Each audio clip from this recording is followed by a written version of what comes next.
The Honorable, the Judges of the United States Court of Appeals for the Fourth Circuit. Oyez, oyez, oyez, all persons having any manner or form of business before the Honorable, the United States Court of Appeals for the Fourth Circuit, are admonished to draw nigh and give their attention, for the court is now sitting. God save the United States and this honorable court. You seated, please. All right, the first case we're going to hear is Covert versus LVNV funding, and Mr. Margulies, we'll hear, oh, Ms. Margulies, excuse me. We'll hear from you first.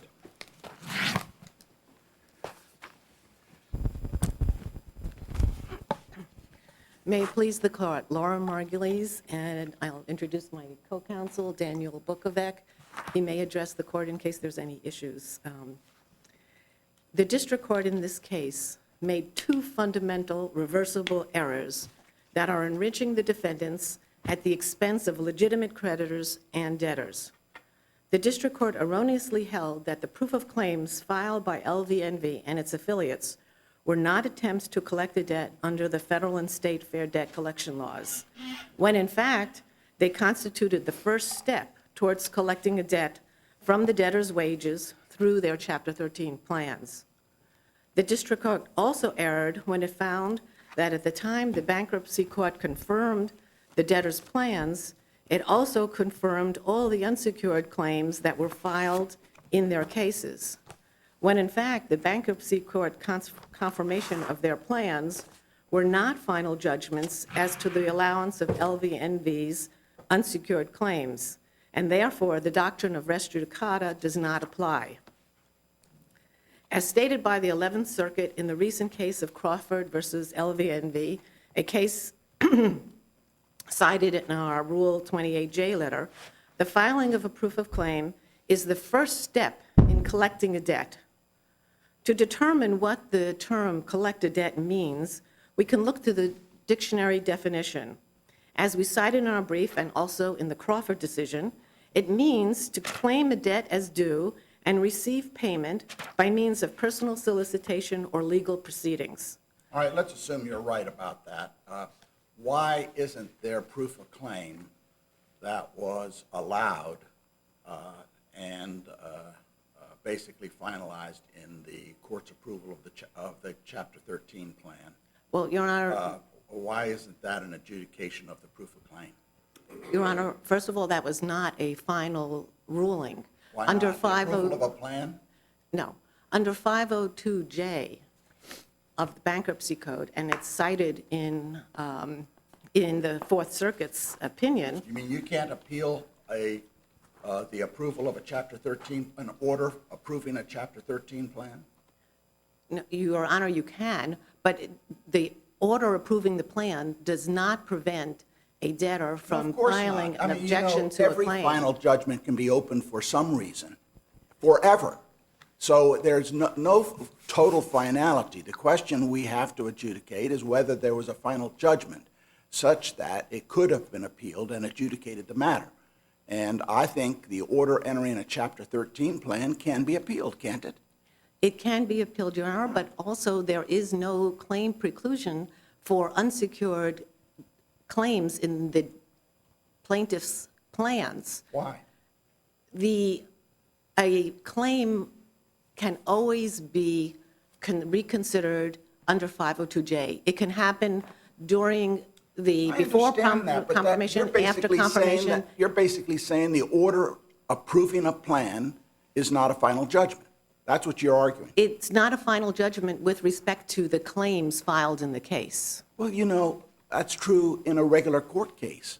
We have Rule 60B, and you can come in for lots of reasons and open things up. And bankruptcy proceedings, a court of equity, and they've always treated it as such, and you can do a lot of things later, but that doesn't mean the order approving the Chapter 13 wasn't a judgment.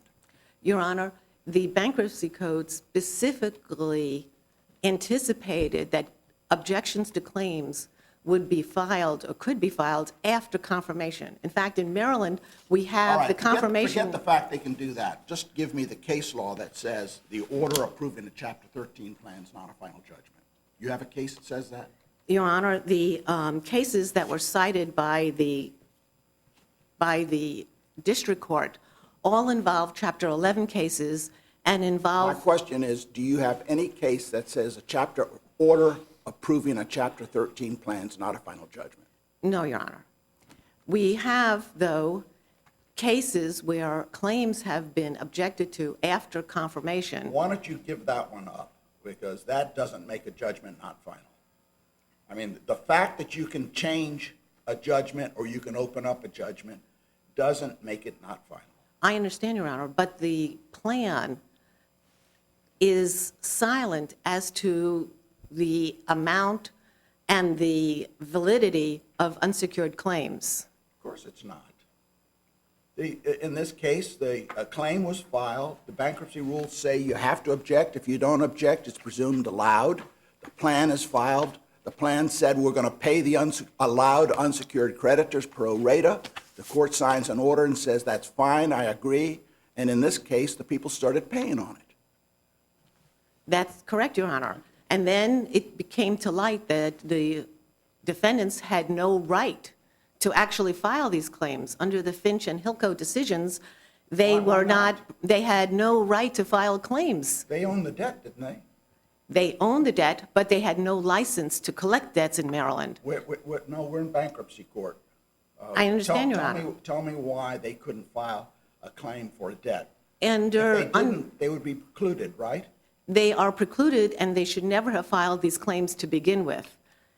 The law requires that when examining a claim, you look to the underlying debt of state law.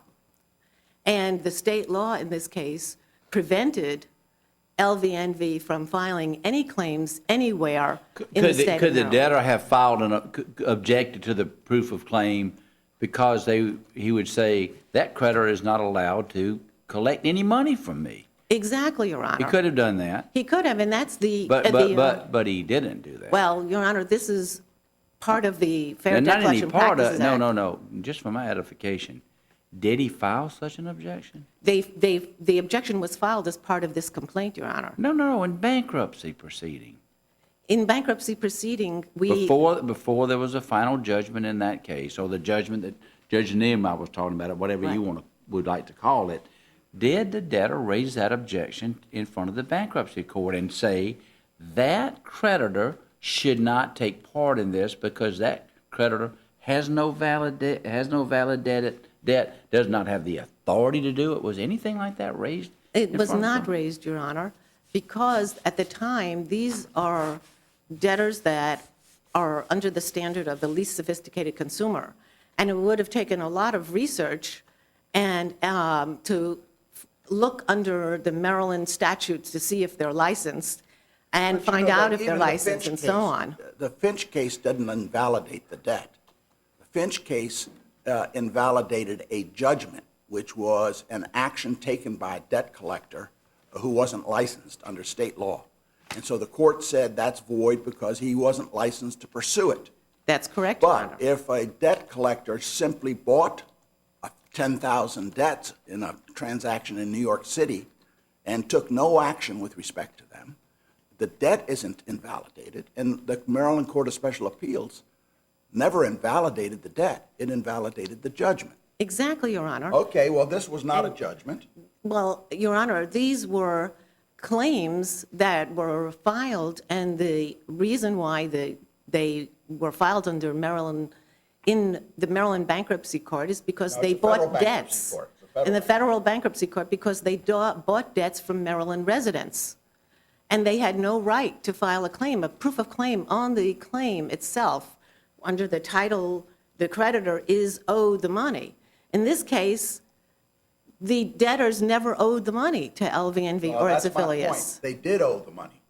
They borrowed the money, whether it's credit card or buying something on credit, they owed the money. What the Maryland Court of Special Appeals said, they could not pursue a judgment in Maryland, and if they did, it would be invalidated because they did not have a license to do business as a debt collector. That's true, Your Honor. And they also said that they could not take any collection efforts against debtors in Maryland. And they were forbidden from taking collection efforts as a fine for a substantial period of time. So it's not only that You- they couldn't get judgments, they were forbidden from collecting. You said this debtor, this type of debtor is least sophisticated. But could a debtor who knew of that issue that you raised now, could they have raised that? If they had known it, could they validly have raised that in bankruptcy? Yes, Your Honor, they could have. But unfortunately, they were not aware of it at the time that they filed these claims. But I'm looking at the law generally that confirmation of a Chapter 13 plan is res judicata as to issues that can be raised in less formal procedure for contested matters. So you're saying had they known, they could have raised it in this less formal procedure? They could have raised it, but they also are asking for not only an objection to the claim, Your Honor, they are also seeking additional monetary and federal and state consumer I know protection that, but protections. I'm just asking this, but the issue as to whether or not that party could validly, LVNV, could validly seek money from them, isn't the issue of their authority to collect, isn't that at play and something that could be raised by the debtor? Could be raised by the debtor? It could be raised by the debtor, but the debtor did not become aware of that issue until LVNV had, and its affiliates had already taken a substantial part of their wages each month to be paid on invalid claims. So is your view that a debtor's better off to not know anything about the law at all so that there might be other defenses to the debt or to a collection agency or to an assignment and just stay quiet in bankruptcy and attack it after the fact? No, Your Honor, but I think that it is unrealistic to expect debtors No, but I'm asking, to- but you're using that as to what you think is a sophisticated issue. I'm asking, what would your position be the same if it wasn't a particularly sophisticated issue, but a part most people would know, but this unsophisticated debtor would claim he didn't know it? No, Your Honor. If it was something very obvious, for instance, Yeah, but obvious to whom? well, I'll give you an example. For instance, if the claim was valid, but the debtor just disputed the amount of the claim, then that should have been raised at the time. Well, no. But this is a much more different But that scenario. But that, no. But that person in your comment is not your client. Wouldn't anybody representing that debtor think that, sophisticated or not, they just didn't raise it? Now they can raise it. That's your theory. No, that's not my theory, Your Honor. Your theory is that somebody who's not sophisticated enough to raise a claim in bankruptcy should not be barred by res judicata. That's your theory. Well, the theory is that the LVNV initially should never have filed these claims. But they did, though. Exactly. But they did, and so. And so listen, there's- No. Could they, if they had been sophisticated enough, whatever word you use, if they knew that LVNV either had no debt or no authority to collect, you've already said they could have raised that in bankruptcy. The debtor could have. Yes, Your Honor. But that issue was never known.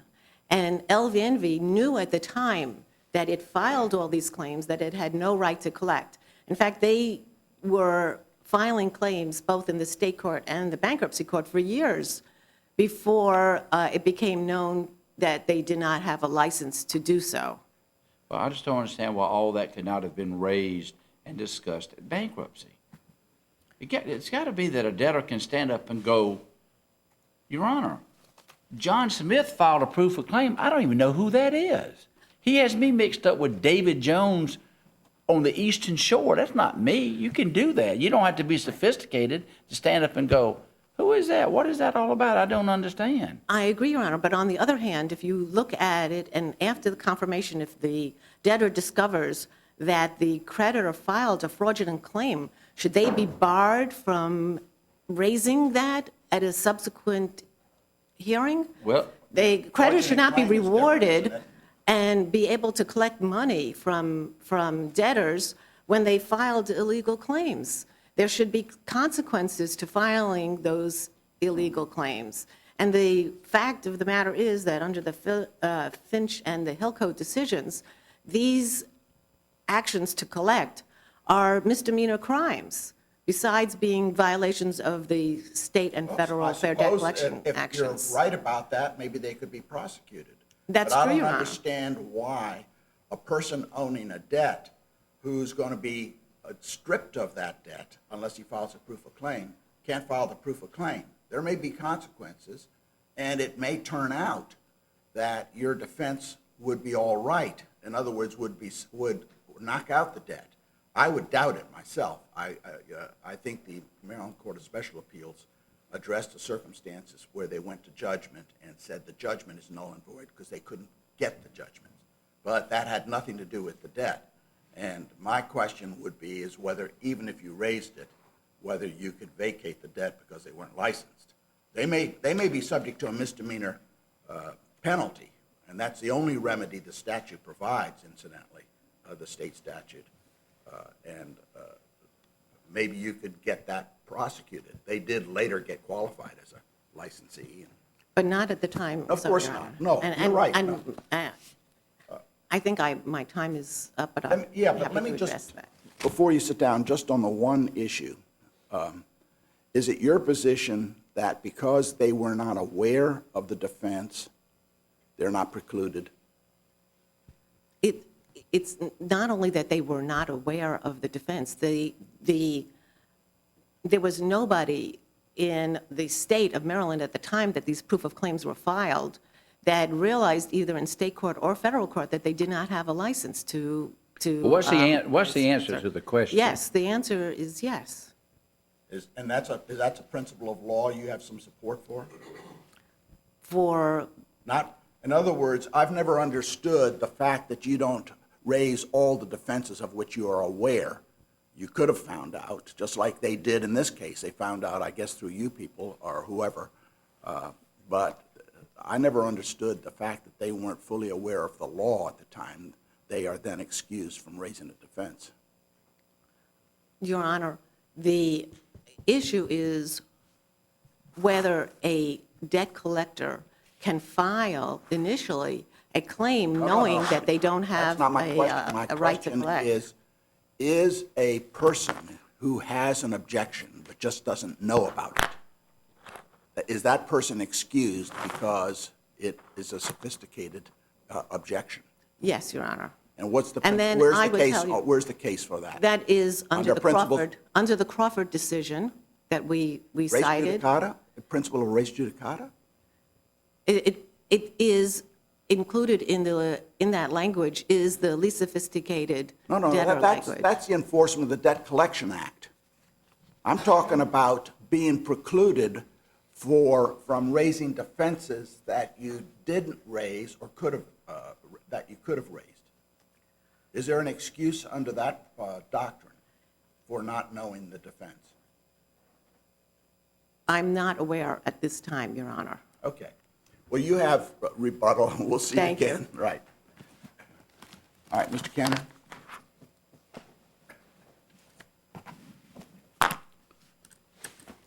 Good morning, Your Honors. May it please the Court. My name is Ronald Cantor. I represent the appellees, LVNV Funding, Sherman Originator, and Resurgent Capital Services.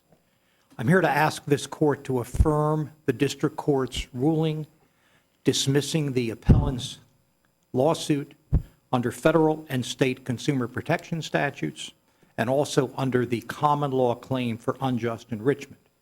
Those claims are all premised on the filing of an alleged invalid proof of claim in the appellant's confirmed Chapter 13 plans. Several alternative grounds for dismissal were argued below, and the Court's memorandum opinion at pages 8 and 9, which appear at the joint appendix at 94 and 95, mention those alternative grounds.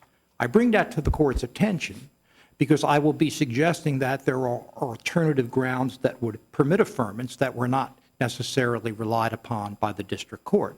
Although, of course, I suggest that that the basis Well, of why isn't your client not registered? that's a long story. And Can you give me a short answer? can you give me a little bit of leverage? No, if it's going to take that much, it's not Well, worth finding. the answer is as why follows. don't they just register? Okay. I'm sure In two- there's some reason. in 2007, the Maryland legislature amended the Maryland Debt Collection Agency licensing statute to include within the definition of a collection agency an entity that purchased a debt and engaged in their own collection action after the debt went into default. Before the law became effective, the Commissioner of Financial Regulation sent a letter to the Debt Buyers Association's president, their trade association president, in response to an inquiry as to the breadth of the law. The letter says, if you merely hold the debt, but hire a third-party agency or hire another to collect it, you do not need to have license to be licensed as long as the entity you hire to collect it is in fact licensed. In reliance on that, most of the members of the industry did not seek to get a license. In 2010, the Commissioner of Financial Regulation, a new commissioner, Just let me ask, is it difficult to get a license? No. I mean, you have to apply, there's an Your online clients process. are licensed now, right? They are licensed because, again, in 2010, the commissioner changed the prior opinion and said, no, we meant. So you just, the answer is you weren't licensed because you didn't think you had to be licensed? Not only that, we had a letter from the agency. I know Yes. that, but that's what you thought. Of course, yes, that is what we thought, absolutely. Okay, thank you very much. You're welcome, and I hope I didn't take too long. I was going to say, that didn't take too much time, did it? Thank you. Okay. The alternative grounds argued were first that the confirmed Chapter 13 plan operates as res judicata and prohibits all of the causes of action asserted in the Do complaint. you think that's your strongest and clearest basis for affirmance? Well, to the extent that I didn't think so before I got here, I have a little bit more confidence in it now based on the court's questions, but there are other reasons. And by the way, Judge Chaz now agreed with the res judicata argument as to the common law unjust enrichment claim. What was she wrong about SendPen? The reason she was wrong about SendPen is because it was a confirmed plan where, for better or worse, the secured creditor who had a judgment lien didn't file a proof of claim. Bankruptcy law provides, it's section 506, I think, that secured liens survive a discharge. So in order to have that lien avoided, which is a creature of state law, you had to affirmatively act and ask the bankruptcy court to avoid the lien. That wasn't done. So I think SendPen can be limited to the circumstance where the... What are the circumstances that cabin SendPen? Is it notice? Is it third party? What is it? Secure debt? What do you think? What cabins SendPen do you think? You mean what? Well, it's the operation... What limits it? Pardon me? What limits SendPen in your view? Section 506 of the Bankruptcy Code, the statutory provision that secured liens survive a discharge absent a party coming in and taking an affirmative step to have the lien either avoided or stripped or otherwise modified. And I think it can be limited in that situation, and I've so argued that in the brief, so that, again, on affirmance, I suggest the court can, for the alternative reasons, affirm on res judicata, not only as to unjust enrichment, but as to all of the other claims. You know, the SendPen case basically said that if the issue has to be raised by an adversary proceeding, and it wasn't raised by an adversary proceeding, it's not precluded. That's what it said. Yeah, all right, just a minute, follow me. Yes. In this case, the issue is whether a debt is rendered illegitimate because the person who filed the proof of claim is not licensed. That is not an issue that has to be raised by an adversary proceeding. That's an issue that is raised simply by objecting to the proof of claim. And the whole issue would have been resolved on the objection to the proof of claim. Does it invalidate the proof of claim because the person who filed the proof of claim wasn't licensed? I don't believe so, because it could have been adjudicated. It could have been determined by an objection. Well, it could have been adjudicated, but it didn't have to be. And if it doesn't have to be, you got a slam dunk res judicata defense. Yes, Sen-Pen takes you out of that. If it had to be raised by an adversary proceeding, and it wasn't, you don't get the benefit. Do you mean it could have been adjudicated by way of contesting the proof of claim or by adversary proceeding? Well, clearly, it could have been contested by objecting to the proof of claim. And if the bankruptcy court determined the proof of claim was invalid, then there's no... Not only could it have been, it would have to be, otherwise the proof of claim is approved. That's The what I've debt's argued. approved. The statute says unless you object, then it's allowed. And you have to object. It directs you to object to the proof of claim, and the court will adjudicate the proof of claim. Isn't that right under bankruptcy proceedings? Yes, and in Okay. fact, if you I don't look... understand why you're not making the point. Well, I can't make it as well respectfully as I'm Your just Honor. asking questions. Oh, no, I understand. But again, to the extent, and in answer to your question, I think Sen-Pen can be properly limited to the circumstance, to the, I don't want to say unique circumstance, but to the circumstance where the statute prescribes, or it doesn't prescribe, but provides, that lien survives. And you have to take affirmative action to challenge it. Well, I tell you, if you just listen, if you read the case and you listen to what Judge Niemeyer just asked, it's not limited to that specific statute. It seems to me to be limited to those issues that must be decided by an adversary proceeding. It has nothing to do with, I don't think it has to do with a specific statute in Maryland or wherever it was. It has to do with the process by which the issue is addressed in bankruptcy court. The case says, in other words, I'm quoting now, if an issue must be raised through an adversary proceeding, it is not part of the confirmation process, and unless it is actually litigated, confirmation will not have a preclusive effect. So if it must be raised by an adversary proceeding and wasn't so raised, it's not going to be, you're not going to get the benefit of it. My question to you is, the way you get around Sen-Pen is to argue, whether you're correct or not, is that the proof of claim, the issue in this case, is adjudicated by the requirement to object to the proof of claim, because the adversary proceeding that's now filed before us is the identical issue. Can a person who's not licensed file a proof of claim?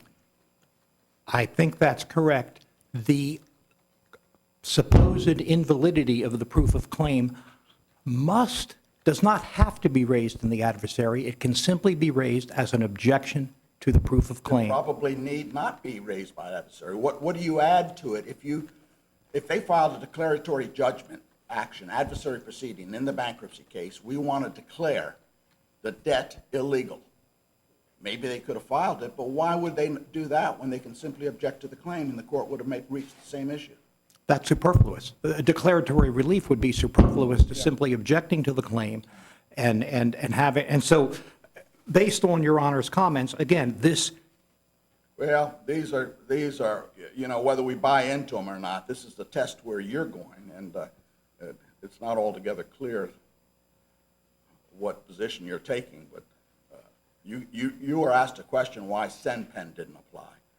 And you started talking about the subject matter of the action, and I'm not sure it limited it to that subject matter. I hope I've answered the question, and if there's other questions on res judicata, I'd like to entertain them. Otherwise, I do want to address the... If in fact, well, there was a proof of claim filed, is your position that the debtor could have objected and said to the court, we don't owe that debt, or they are now allowed to collect it? Could they have raised that issue in front of the bankruptcy judge? Yes. Now, as to the question of not owing the debt, if you look at their reply brief at note 11, they're not attacking the amounts alleged. I didn't ask you that. Okay. I said, could they have raised it? Yes. The court may go, okay, you raised it in the contested matter, but you're wrong. Here's the proof. And the court could have said, you're wrong about no authority because of the lack of a license. The court could have said that, couldn't they? Yes. And then that could have been appealed. Is that not right? Well, yes, of course. I mean, if the court overruled an objection to the proof So of claim. that's how, that would be under your position, how someone gets the issue decided by a court in the proper form, and they wouldn't, if they raised it and lost in the bankruptcy court, that would have no preclusive effect until that appeal was final all the way to the district court and the circuit court and the U.S. Supreme Court. Isn't that how it works? Yes, I mean, again, that was argument number one before the district court, and the district court accepted that as to the common law claim. What do you make of the other side's argument that this is a pretty sophisticated type argument, and when you look at the kind of person a debtor is in this Chapter 13 filing, you can't expect them to know that part of the law? I have two observations. The first is the least sophisticated consumer standard is one that the courts have developed in analyzing conduct by a debt collector under the Fair Debt Collection Practices Act and a plaintiff's standing or the ability. But just let me say this, substitute any words you want to for that. Okay. An unsophisticated person, even strike that, a person who just, we can all agree, did not personally know of this provision. I was going to follow that up. It's not in the briefs. I beat you there. Okay. You did. It's not in the briefs. But there's a case that was decided by the Maryland Court of Appeals called Crowder versus Master Financial. I think I'm getting it right. I don't have the site. Judge Wilner decided maybe 10, 12, 15 years ago, and my recollection is I know it went to the Court of Special Appeals, went to the Court of Appeals, and was re-argued. The principle was as follows. The plaintiff said, we're suing a mortgage lender because they charged an illegal fee, and they weren't licensed. The defense was, you're time barred. You didn't file it within the 3-year time period. Plaintiff said, we didn't know they were unlicensed. The Court of Appeals says, it's a matter of public record, you're charged with knowledge. And that's the law. And I don't think there's any contrary authority where the court, where the court would create a different standard for knowledge of the law or as a condition for bringing a lawsuit based on a party's lack of sophistication or lack of knowledge or lack of intelligence. So I think the principle, and I don't want to go too far, but I would speculate, I think that's the proper word, I would speculate based on my years of experience that there's probably federal case law of the same principle. That is where the question of whether a party has a license or a registration to do business is a matter of public record. The statute isn't extended because you claim you didn't know about it, because it's on the record, and the law presumes that you had. So wouldn't this be a question of federal law as to how a person is bound in a bankruptcy proceeding? Wouldn't that? Oh, yes. All due deference to the Maryland courts and the judges who come from Maryland, but that's just a question of federal law. I answered with what ammunition, that's probably a bad word. I answered with what information I could give to you. The analysis, I think, is solid, whether it be from a state court of appeals or whether it be just a principle of law that a party is charged with certain knowledge, and that doesn't extend the statute or it doesn't excuse inaction because of the fact that that individual. You said there was another point you wanted to raise on the res judicata, I thought. Oh, that was it. It was Okay. a Crowder case. That's why I said, yeah, you said you beat me to it. The Fair Debt Collection Practices Act, I want to, well, I've got some time, so I'm going to cover it. Congress passed the law in 1977. Specific finding, 15 U.S.C. section 1692A, abusive debt collection practices contribute to the number of personal bankruptcies. I mean, that's an acknowledgement that the FDCPA regulates third-party collectors who collect debts. Once one moves into bankruptcy, they're protected by the shield and the bubble of the automatic stay. Now, I want to read to you. What argument are you making that the filing of proof of claim is not a debt collection activity? Correct. Correct. And I'm going to quote. The statute reads pretty broadly, doesn't it? It does, but it says, and Any I'll action quote, taken basically in connection with the collection of a debt? the filing of a proof of claim, as was consistent case law until the Crawford case, is not deemed a collection action. It's simply a request to participate in a distribution to creditors. And if you... But the basis for that filing is the debt, and the basis for any recovery or any payment is the debt. Obviously.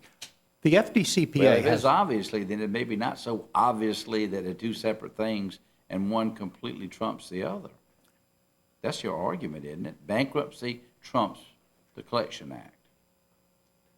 not in all situations, but In in this one. but in this The one. only thing that matters today.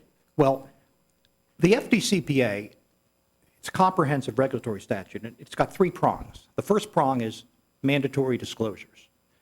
And I'm going to focus on that because E11 says that a debt collector has to disclose in its initial communication that this is an attempt to collect a debt, and any information obtained will be used for that purpose. So if that language appears on a proof of claim, it's inherently irreconcilable with the automatic stay provision that you can't take action to collect a debt. And that's exactly what the Second Circuit in Simmons said when they ruled that the filing of a proof of claim is not actionable under the Fair Debt Collection But you Program. could violate the statute that way too, couldn't you? If filing the proof of claim is a violation of the statute, why couldn't you violate the statute by not putting that disclaimer at the first of your proof of claim? You could violate the statute I'm by, saying, so that argument, I don't see how that argument gets you anywhere. well, You mean, you said if you put it down to indicate that's what you were doing, it would be inconsistent with bankruptcy. But it seems to me the argument here is you're violating the law, the Fair Debt Collection Act, by even taking the step to file a proof of claim.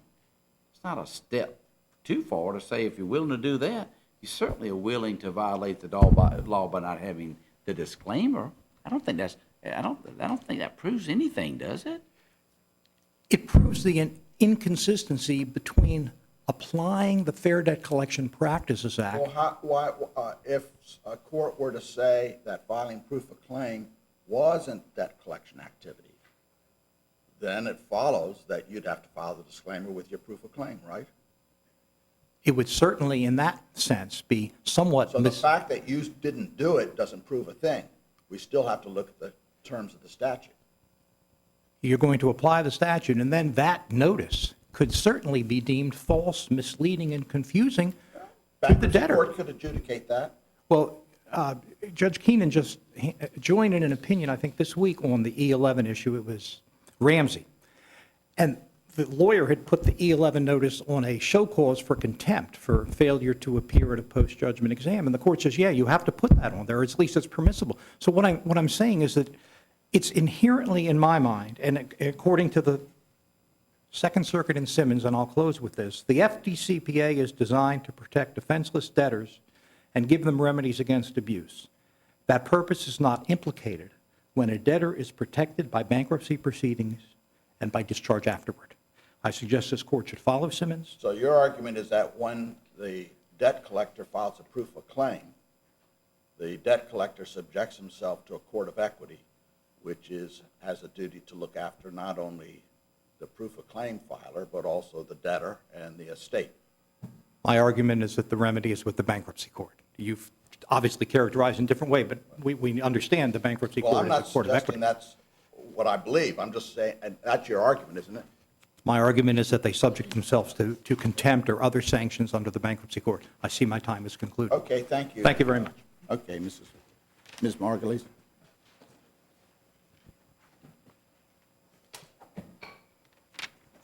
Thank you, Your Honor. What we have discovered, and you have asked about, is that the debtors in this case are not merely objecting to the claim. They also have claims for relief that could not be part of an objection to the claim. They get their remedy can only be done by an adversary proceeding. That's correct, Your Honor. But the issue is limited in both cases to the identical issue, which is your adversary proceeding you filed is based on one fact. That is that they are a debt collector who wasn't licensed. And the proof of claim, your objection to the debt in the bankruptcy court would have been the proof of claim is not legal because they were not licensed. That's correct, Your Honor. All right. And So the minute they it's the collected, identical issue, and the only distinction is if you lose on the proof of claim issue, there is no adversary proceeding. No, Your Honor, as soon as LVNV started collecting payments from the debtors' wages, the debtors then had an unjust enrichment claim. They had the violation of the Fair Debt Collection Practices Act and the 2 Maryland statutes. Unjust enrichment, you mean because they collected a debt which the consumer incurred? Consumer got the money, didn't they? They borrowed the money. They borrowed the money, Your Honor. All right, and they're paying back the But this particular money. creditor was not permitted to collect that debt. Well, I understand they weren't licensed, and there's a criminal penalty for that in Maryland. Yes, Your Honor, but they are also have been But this is found a to have distribution- violated. This is a distribution in a bankruptcy case approved by the bankruptcy court, not objected to, and every one of these debtors, without objection, paid off or started paying on their debts. That's correct, Your Honor. But at the time, this was improper. They should And- never and have You collected. you say this was improper from the get-go, it's just the debtor, just for whatever reason, was sophisticated, didn't understand, didn't raise any objection to that proof of claim. They have right. raised it now, and No, LVNV has no, already no, collected no, the no. payments. I'm talking about doing bankruptcy. Correct? They didn't raise it. Correct? They, Correct? correct? Now, your claim is, your assertion is they have a claim. Where does that money go if they win? If they win and they collect money, where does it go? Your Honor, the money goes to 2 parts. In cases where the debtors were having a percentage, in other words, the unsecured creditors are only getting a percentage, then those legitimate creditors will be refunded, and the Chapter 13 trustee would make those payments to the legitimate creditors once they get the money back from LVNV. In cases where there was 100% payment, then the payment would go directly to the debtor. So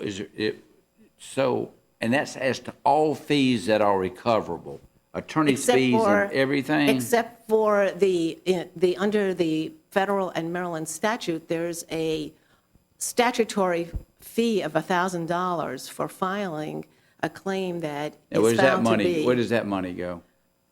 That money, I believe, would go to the debtors in each of these cases. So that the debtor would, I'm just asking, under that theory, would the debtor end up better off for having not objected in bankruptcy? No, Your Honor, because a lot of these I'm debtors have asking. paid more than that. But I and know, you- but wouldn't they end up with $1,000 that if they had gotten before bankruptcy confirmation, at least would be in play as to who got to deal with that $1,000?